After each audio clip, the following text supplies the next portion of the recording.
Can you beat Genshin Impact in 50 hours? A question on my mind ever since I tried to finish Genshin Impact in 24 hours and failed miserably. But I did get Noblies, so I guess that makes up for it. So in this video, I'm going to dedicate 26 hours of my life to see if I can finish Genshin Impact in 50 hours. If you enjoyed the video and want to see more content like this, why not consider dropping a like and a sub? But otherwise, let's get straight into the video.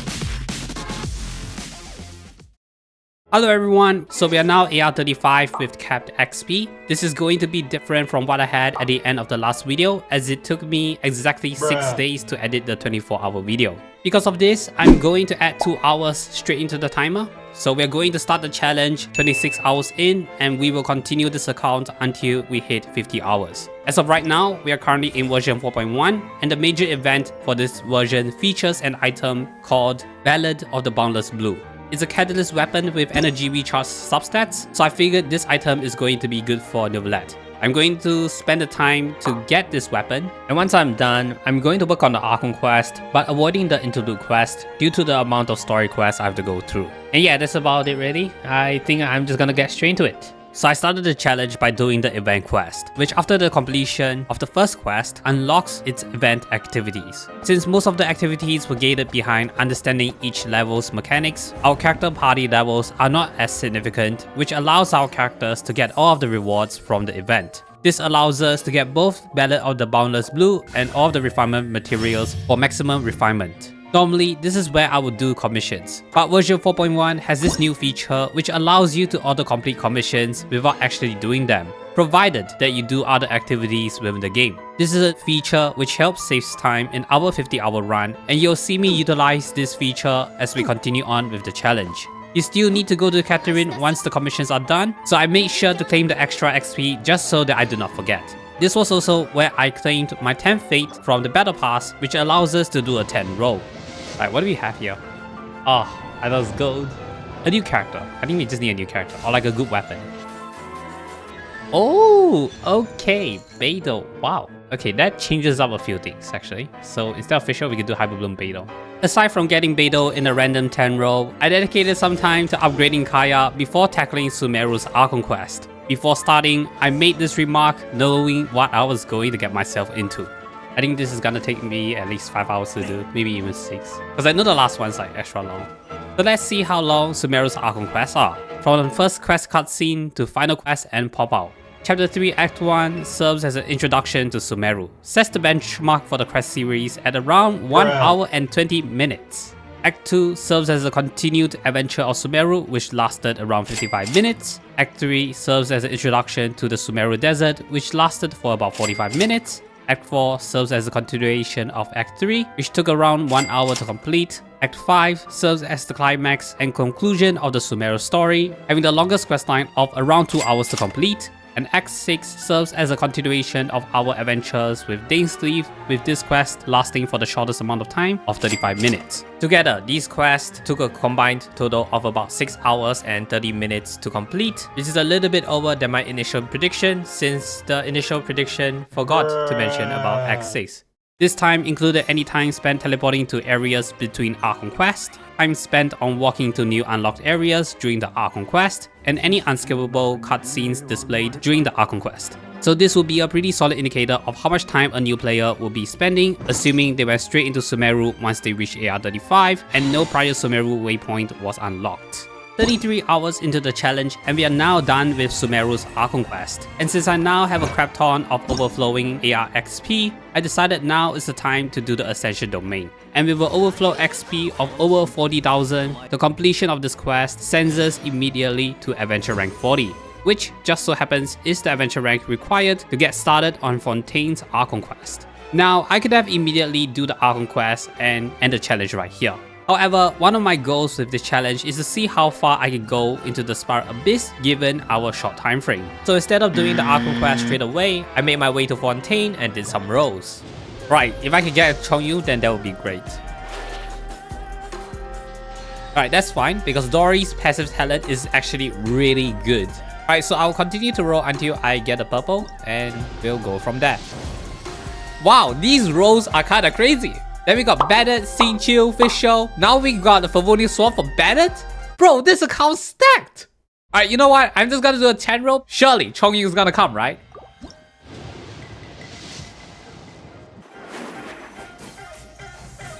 What? What is this? Literally the national team. What is this account? No way. Bro, that's so dumb. But you know what? I'll take it. Alright, so I'm back at Sumeru and I'm just gonna go to the party and the game plan that I have moving forward. So if we go here, we now have a swap. So before I had Xiangling over here, but I'm gonna swap it to official since I want to build as less characters as possible. And then over here, the second team. So before we have official, now since we got Beidou is a game changer on this. She could be the new Hyper Bloom driver. Okay, so team 1, so Kaya, Bennett, Xingqiu, and Official with their weapon of choice edited in on top of the screen. And this is team 2 with Nivelette with their weapon of choice on top of their screen. With the team comps now solidified, I now make my way to build these characters. This was done via a Google Sheets document to outline every item required to establish my own farming routes. I was able to deduce that treasure hoarder insignias and arrowheads are going to be my major concern since Kaya, Bennett, and Beidou require treasure insignias for their level ascensions, while Fisher and Diona require arrowheads, which is notorious for being really hard to farm in Genshin Impact. Any resin related issue I was going to resolve since Sunday is the one day where every resin related content is available. So after I spent my current resin on character ascension materials, I spent an hour farming treasure hoarders to obtain enough treasure insignias for everyone. During this farming session, I strategically went to areas I've never been to, such as the chasm, to open chests for additional AR XP. 36 hours in and it's time to upgrade Kaya. Since I was missing Miss Pollen from System Mages, I took some time to farm them to get the prototype run core to level 80. And since I had some better books from exploring one stop beforehand, I took this opportunity to level Kaya's normal talents up since he's built as a physical DPS. While doing this, I decided to level up some artifacts to further increase his damage. Alright, so this is my Kaya build, 36 hours in, 47 and 56. He's running prototype run core R1, level 80. Running 2-piece Berserker and 2-piece Martial Arts just for the extra physical DPS before we go into artifact farming. But otherwise, he's running Constellation 0 and talents are 522. This should last me all the way to AR45, which by then I will have the ability to farm for 5-star artifacts. After spending some time going around Tevat to get some quick AR XP, I then shifted my attention to the Adventurer's Handbook, which in turn shifted my attention to my sub-DPS characters in Kaya's team. Using my existing materials to get my characters to level 60 completes some Adventure Handbook challenges, but also marks our first interaction with the shop system in Genshin Impact. Imon's Bargain is a shop where you can use Star Glitter and Stardust to exchange for materials. Normally, these currencies should be saved for monthly fates, but since I'm running on a time limit, this shop allows us to skip some of the harshest grinding required for the game. For this particular instance, I used the shop to buy some arrowheads for Official's Ascension since I knew beforehand arrowheads are not the easiest thing to farm in Genshin Impact. Since one of the requirements for the Adventure Handbook was to craft 2 4-star weapons, I decided to go for the Forest Regalia due to its energy recharge substat. With this in mind, I spent my time doing the Anarana questline, which is Genshin Impact's longest questline. Fortunately, I only needed to unlock the Tree of Dreams, which took only 45 minutes and grants a story page, which is the currency required to unlock the recipe for the Forest Regalia. Since exploring Sumeru takes too much time for this challenge, I used the Dream Solvents to convert a Midlander Claymore Billet to craft the Forest Regalia. All while using fragile resins to collect character essential materials, using the crafting table and Paimon's Bargain to reduce the amount of mob grinding to get Bennett, Official, and Xingqiu's level 70 Ascension. Doing this unlocks their 4th Ascension passive, which allows them to perform better at their intended roles. With Kaya's team in a better position, I now shift my focus to Nuble's team. After making some basic upgrades, I focus my attention on getting non-resin related materials. These materials are as follows: Noctilucious Jade and Treasure Hoarder insignias for Beidou, Lumitel and Transoceanic Pearls for Nivelette, Arrowheads and Kala Lily for Diona, and Hiditro Mask and Windwheel Esters for Dendro MC. Kala Lily and Windwheel Esters, I don't need any more of it since I already collected plenty of them for Kaya and Bennett. Noctilucious Jade can be farmed by following their respective route in League Rare, Lumitel, although requires extra time due to the lack of version 4.1 exploration, can still be collected in due time. Treasure insignias, since I've already got plenty of them, I don't need to farm more of it. Transoceanic pearls, although exclusive in Fontaine, can be collected easily due to underwater exploration. While helitro mask and arrowheads, due to their difficulty in farming them, I simply decided to use Paimon's bargain to get the required amounts for their respective ascensions. During this time, I made my first discovery with the Millennial Pearl Seahorse, but with Kaya's team stacked with many upgrades, the Millennial Pearl Seahorse stood no chance. This secures my ability to farm the required character ascension materials for Noblette, which in turn secures my ability to upgrade all characters for this challenge. To better understand how Noblette's rotation works, I made a quick trip to the Abyss. Even though Beidou isn't the most consistent with her Electro application, she still plays well enough to suit the role of a Hyperbloom driver. I could have had Fischl in this team comp, but due to the 50-hour limitation, she will be better suited in Kaya's team. After testing this team comp with Kirara and Diona, I've decided to go with Diona since her ability to heal and create shields are just way too good to pass up. And she does not need additional investment as I will be using the Favonius Wobble. 39 hours in and it's time to do another event. Since this event is based off the timing of using their associated features, it didn't take long to collect most of the rewards along with extra primal gems and battle pass rewards, which promptly resulted in another 10 pool. Alright, we're back here, another 10, let's go. Alright, so I want a weapon this time. A new character doesn't really help me. I'm thinking of the Sacrificial Great Sword, that will be really good for Beidou. Ah, the wits. If I did have the Battle of the Boundless Blue, it would have been pretty good for Noblette, but alright. Since no recent pools resulted in a good bow for Fischl, I've decided to stick to building the prototype crescent for Fischl. This was done by buying a Northlander bow billet from Mincing Jewelry to get the required materials to craft the prototype crescent. With everyone's weapon now sorted, now is the time to upgrade them. Since the Forest Regalia needed to be farmed separately, I went around Sumeru getting the required items. This didn't take very long to farm as Chaos modules drop in batches of 4 to 5, while Aramites can be found in large groups all around Sumeru. So I farmed most of the non-resin materials for the Forest Regalia, but I can't actually upgrade it since today is Saturday, so I'll have to wait until Sunday, which is tomorrow, and then I'll be able to actually make the upgrades. Need to try to get Beidou and Noblette up to level 80 if possible, but I don't think I have enough books for it, so I think I'm gonna prioritize Beidou and then we'll go from there. Once this was done, off I go to do Fontaine's Archon quest. As this video was recorded in version 4.1, Fontaine's Archon quest ends after chapter 4 act 4. Act 1 introduces us to Fontaine and sets the tone of the story by introducing us to Fontaine characters, taking 1 hour and 20 minutes. Act 2 serves as the continuation of Act 1, which took 1 hour to complete. Act 3 sets us in a completely new area which showcases a different side of Fontaine, taking 1 hour to complete, while Act 4 serves as the continuation of Act 3, which also took 1 hour to complete. Since I had plenty of story keys from my previous days of farming, I've decided to spend them on doing additional story quests. Klee's story quest was opened beforehand since it had the lowest adventure rank, and Raiden Shogun's quest was prioritized as her quest line is a requirement for chapter 2 interlude. Although the completion of interlude quests and story quests are not a requirement to beat Genshin Impact, these quests hold valuable materials such as artifact enhancement materials and free intertwined fates. And with these story quests done, we are now nearing the final hours of this challenge. Almost 47 hours in and we are now in Sunday territory. If I was going to get everyone ready for the Spiral Abyss, today will be the one chance to do it. I started off by farming character ascension materials for Beidou and Noblette. This allowed both of them to reach level 70 ascension and get them both to level 70. I then made my way to Sumeru's weapon domain to farm weapon ascension materials for the Forest Regalia, finally getting it to a respectable level that is higher than 20. Using fragile resins to restore energy, I farmed for wolf tools and jovi shafts for the Battle of the Boundless Blue, farmed rune drakes and aramites for additional upgrades to the Forest Regalia, farmed arrow, siderite and fatui insignias for the Skyrider Great Sword, farmed rune guards for the Sacrificial Sword on Xingqiu, crafted existing items to get the required materials to upgrade the prototype crescent on Fischl, farmed Decabian's Tau and used Paimon's Bargain on helitro horns and arrowheads for the Favonius Sword, and used Paimon's Bargain once again on Chaos Devices and Wobble Flower Pollen for the Favonius Wobble. Weapons as upgraded as they can ever be, I shifted my attention to upgrading talents. Book of Resistance for Bennett's Elemental Burst, Book of Ballad for Kaya's normal attacks and Fischl's elemental skill, Book of Equity for Noblette's normal attack talent, Book of Gold for Xingqiu's elemental skill and burst, Book of Freedom for Diona's elemental skill and burst, and any additional farming materials to cement additional upgrades for various characters.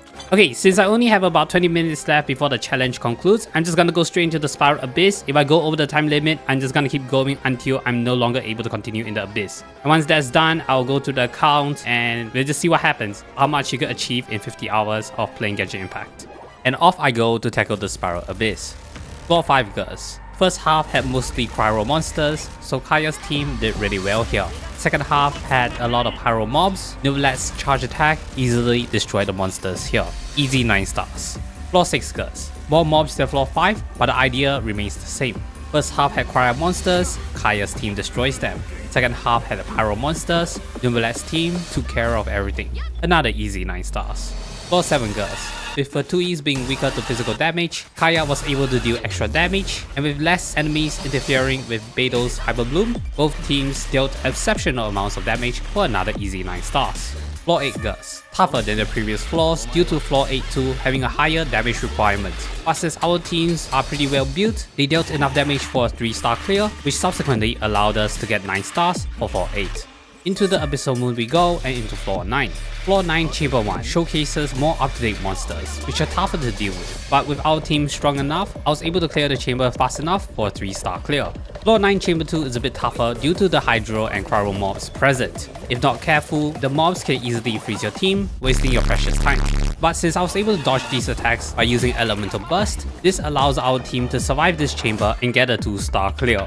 Floor 9 Chamber 3 is actually easier than the previous chambers since there's less monsters around, but as I was clearing this chamber, this happened. What is this? What the f is this? This has got to be a joke. I'm not ending my run because the Mirror Maiden went up to an illegal area. What the hell is this? Aside from the Mirror Maiden memes, this chamber was cleared with 2 stars due to the lack of damage, thus clearing floor 9 with 7 stars. Floor 10 Chamber 1. This is where the lack of damage starts to show up since the monsters are starting to have a lot more health. Luckily, since there isn't a lot of mobs to deal with, our teams are able to deal with the monsters in time for a 3-star clear. The same cannot be said for Floor 10 Chamber 2 however. First half had some specters and fungi which had various elemental immunities, reducing the team's average damage, while second half had 3 Wishaps which has elemental resistance to Hydro and Electro, which reduced Noblet's overall team damage. These 2 issues combined marked the first chamber where I had to spend over 5 minutes to complete, wrapping this chamber with a 2-star clear. Floor 10 Chamber 3 was however much easier than Chamber 2. There's only 3 mobs in the first half and 2 mobs in the second half. As these mobs have the tendencies to group together, this resulted in a 3-star clear, concluding Floor 10 with an 8-star clear. Floor 11 Chamber 1 is a target defense chamber. As such, there was no time limit. Since I was able to lure the enemies away from the target, I was able to obtain 3 stars for this chamber.